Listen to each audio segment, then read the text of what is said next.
Hey guys, I want to talk to you about laminated glass. Some people call it safety glass. The first thing I want to talk to you about is how to know we're dealing with safety glass. So when on the top edge, on normal glass, it'll be an outwards bevel. With safety glass, it'll be concave. You'll be able to catch your nail on the top edge.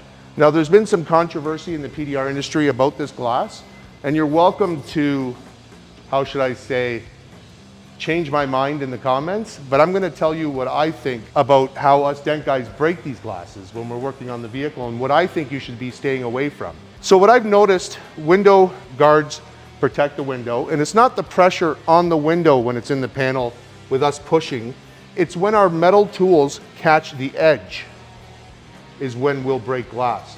Now, a technician puts his window guard right here and his tools right here, or right here, and his tools right here, and it still breaks. And he says, no, you know, the top of the glass was covered with my window guard, but everyone forgets that this glass slopes. So when it's in the panel, the glass will go like this. So when you're fixing dents here and you catch the corner of this downward slope, just touch this corner with a piece of metal or a dent tool, and you can say goodbye to this piece of glass.